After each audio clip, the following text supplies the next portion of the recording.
conta.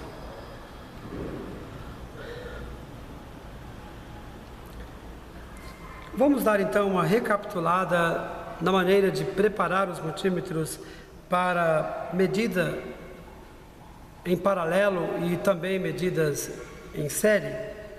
Pois bem, para a medição em paralelo, basta inserir a garra preta no orifício com e a garra vermelha no orifício apropriado, onde está RPM, volts e símbolo de diodo.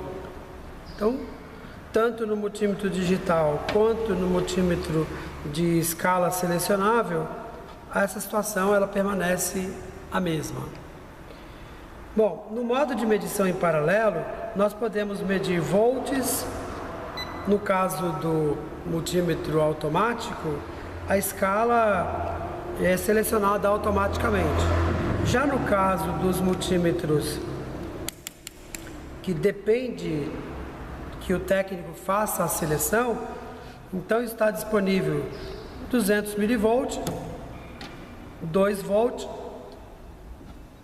20 volt, 200 volts e 600 volts. No caso do multímetro digital, ele tem a possibilidade de seleção de corrente alternada. Mas no caso do outro multímetro que nós estamos abordando, ele não tem disponível essa função. Prosseguindo, na medida de resistência elétrica, no caso do multímetro digital automático, ele faz a seleção da resistência independente da grandeza dela, se ela está em ohms, quilo-ohms ou mega-ohm.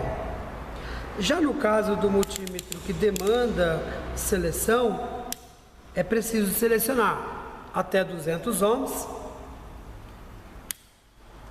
até 2000 ohms ou 2K, até 20.000 ohms, até 200.000 ohms ou até 2 milhões de ohms ou 20 milhões de ohms. Quando é para medir a função diodo, o multímetro automático também faz a seleção de forma automática. Mas o multímetro de escala selecionável é preciso então selecionar a função, posicionar a chave seletora na função diodo e efetuar a medição.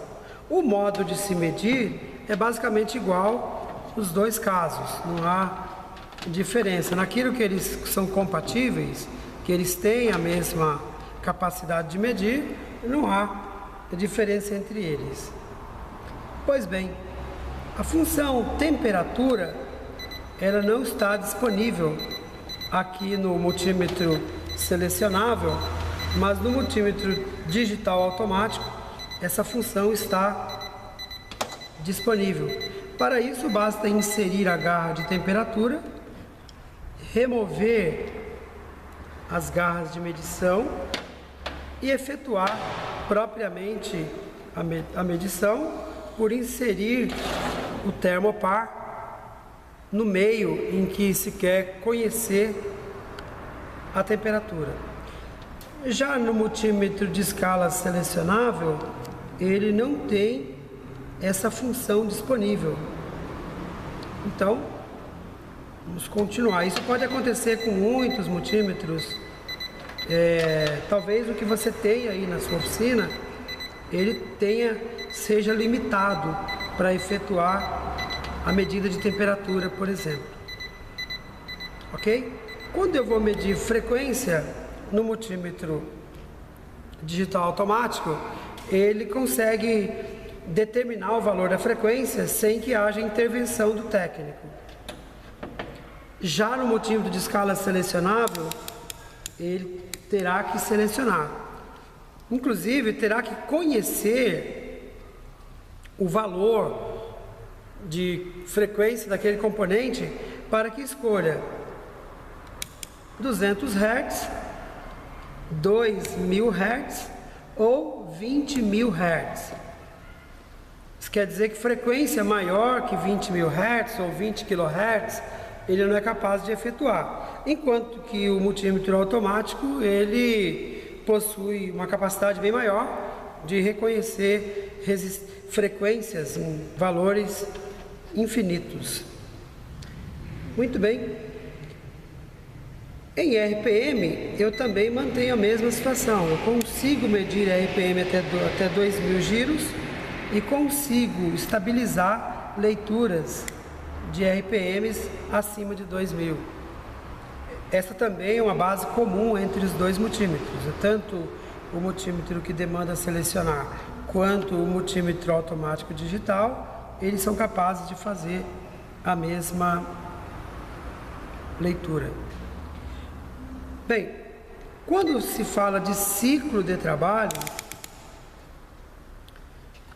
os dois multímetros também são capazes de fazer, tanto o digital automático quanto o multímetro de escala selecionável. Porém, um diferencial é que no multímetro digital automático eu consigo conhecer cada fração do ciclo. Se eu consigo ter a função trig mais, trig menos. Enquanto que no